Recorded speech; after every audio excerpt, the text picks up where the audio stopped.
রহস্য আমরা 24 ঘন্টার মধ্যে উদ্ঘাটন করেছি এবং এই বিষয় সংক্রান্তে আমরা 2 জন আসামিকে মাদারীপুর থেকে গ্রেফতার করে এনেছি এবং তাদের কাছ থেকে ভিকটিমের মোবাইল এবং এই ডিসিজকে হত্যার যে চাপাতি সেটা উদ্ধার করা হয়েছে এবং এই ডিসিজের কাছ থেকে যে অটো রিক্সাটা ছিনতাই করে নেওয়া হয়েছিল, অটো ভ্যান, সেটি উদ্ধার করা হয়েছে এবং প্রদান করেছে।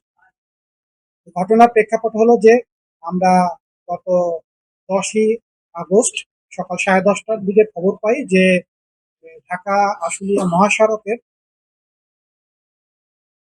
এই যে এলিভেটেড এক্সপ্রেস নির্মাণাধীন এলিভেটেড এক্সপ্রেসের 81 নম্বর পিলারের ওইখানে একজন অজ্ঞাতনামা ব্যক্তির মৃতদেহ পাওয়া গেছে। আমরা বরাবরের মতো যেটা করি, মৃতদেহ পাওয়া গেলে, অজ্ঞাত মৃতদেহ পাওয়া গেলে আমাদের ক্রাইম সিন টিম সেখানে গিয়ে সেই মৃতদেহের পরিচয় শনাক্তকরণের চেষ্টা করে। ঘটনা সংবাদ প্রাপ্তির পর আমাদের ক্রাইম সিন টিম ঘটনাস্থলে যায় এবং সেই মৃতদেহের ফিঙ্গারপ্রিন্টের মাধ্যমে আমরা তার পরিচয় শনাক্ত করতে সক্ষম। পরিচয় শনাক্ত করার পর্যায়ে আমরা জানতে পারি তার নাম হচ্ছে সুজন হাওলাদার, বয়স 29, গ্রামের বাড়ি হচ্ছে পটুয়াখালী সদরে। পরবর্তীতে আমরা আরো তথ্যপত্র সংগ্রহ করে জানতে পারি যে সে থাকে ঢাকার কেরানীগঞ্জ।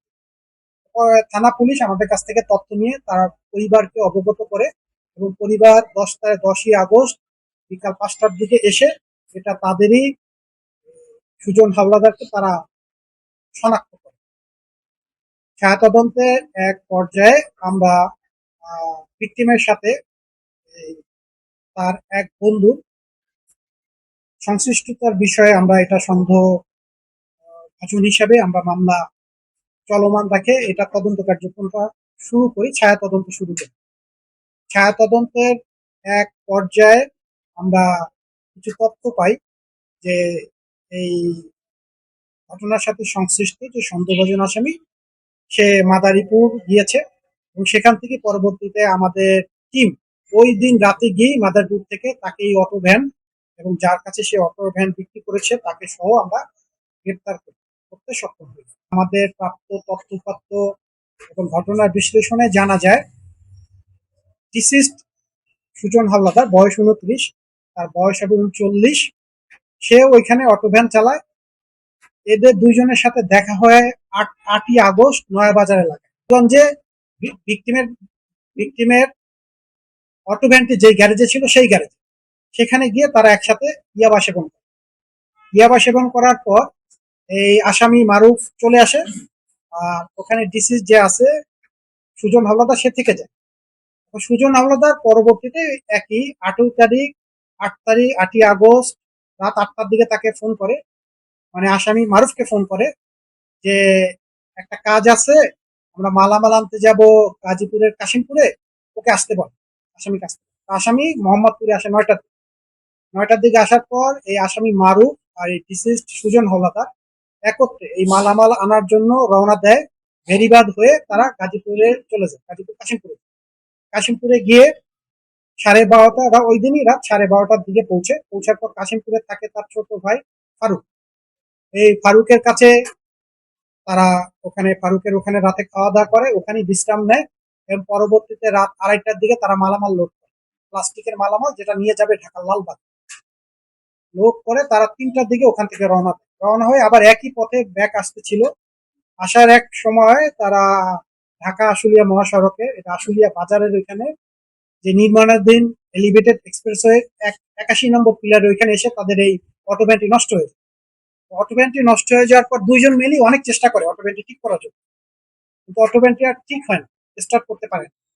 পরবর্তী 9 তারিখ, যেহেতু 8 তারিখ রাতে রওনা দিয়েছে, 9 তারিখে 11টার দিকে তারা ওইখানে 2জন মিলে অটো ভ্যানের উপরে যে পলি ছিল সেই পলি দিয়ে তারা ওইখানে বিশ্রামে যায়।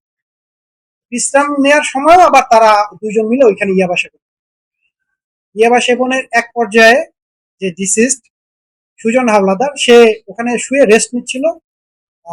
আসামি মারুফ উঠে এসে আবার চেষ্টা করে যে অটো ভ্যানটাকে চালু করা যায়।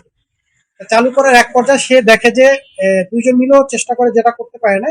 এক পর্যায়ে সে দেখে যে একটা তার পুড়ে গেছে, তো সেই তারটাকে সে চেঞ্জ করে আবার যখন লাগায় অটো ভ্যানটা যখন স্টার্ট নেয় তখন এই যে ডিসিজ সুজন হাওলাদার সে ঘুমিয়ে পড়ে ওখানে।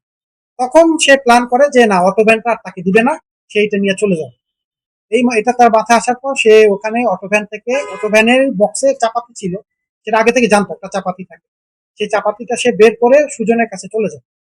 সুজনের কাছে গিয়ে প্রথমে সুজনের মাথার কাছে গিয়ে ওখানে একটা বড় পাথর ছিল, সে পাথর উঠে প্রথমে সুজনের মাথায় আঘাত, ঘুমন্ত অবস্থায় আঘাত করার পর তার মাথা ফেটে যায়, এখান দিয়ে মাথা ফেটে পুরো রক্তাক্ত হয়ে যায়।